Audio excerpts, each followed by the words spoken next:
खुदावंद की जिंदा कलाम में से खरूज की किताब उसका 32वां बाब आयत 1 ता 16। और जब लोगों ने देखा कि मूसा ने पहाड़ से उतरने में देर लगाई तो वो हारून के पास जमा होकर उससे कहने लगे कि उठ, हमारे लिए देवता बना दे जो हमारे आगे आगे चले, क्योंकि हम नहीं जानते कि इस मर्दे मूसा को जो हमको मुल्क मिस्र से निकाल कर लाया क्या हो गया।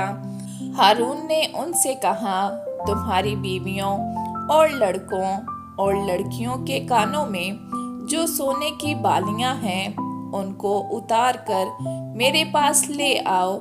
चनाचा सब लोग उनके कानों से सोने की बालियां उतार उतार कर उनको हारून के पास ले आए, और उसने उनको उनके हाथों से लेकर एक ढाला हुआ बछड़ा बनाया जिसकी सूरत छैनी से ठीक की। तब वो कहने लगे, ए इस्राएल, यही तेरा वो देवता है जो तुझको मुल्क मिस्र से निकाल कर लाया।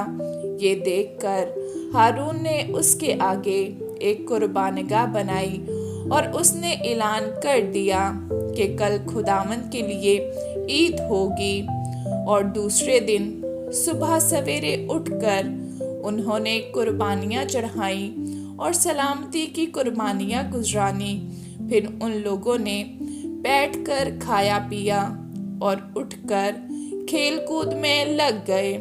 तब खुदावंद ने मूसा को कहा, नीचे जा, क्योंकि तेरे लोग जिनको तू मुल्क मिस्र से निकाल कर लाया बिगड़ गए हैं।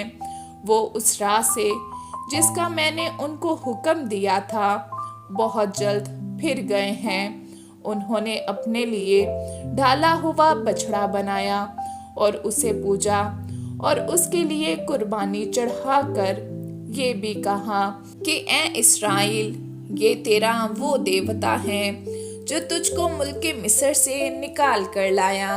और खुदावंद ने मूसा से कहा कि मैं इस कौम को देखता हूँ कि ये गर्दन कश कौम है, इसलिए तू मुझे अब छोड़ दे कि मेरा गजब उन पर भड़के और मैं उनको भस्म कर दूं, और मैं तुझे एक बड़ी कौम बनाऊंगा। तब मूसा ने खुदावंद अपने खुदा के आगे मिन्नत कर कर कहा कि ए खुदावंद, क्यों तेरा गजब अपने लोगों पर भड़कता है जिनको तू कुव्वते अजीम और दस्ते कवि से मुल्क मिस्र से निकाल कर लाया है।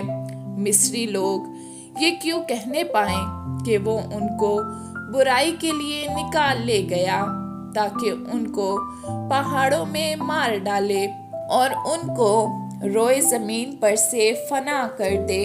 सो तू अपने कहर और गजब से बाज रह और अपने लोगों से इस बुराई करने के ख्याल को छोड़ दे।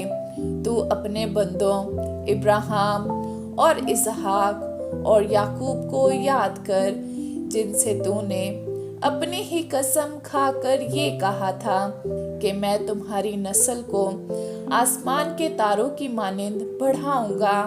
और ये सारा मुल्क जिसका मैंने जिक्र किया है तुम्हारी नस्ल को बख्शूंगा कि वो सदा उसके मालिक रहें। तब खुदावंद ने उस बुराई के ख्याल को छोड़ दिया जो उसने कहा था कि अपने लोगों से करेगा।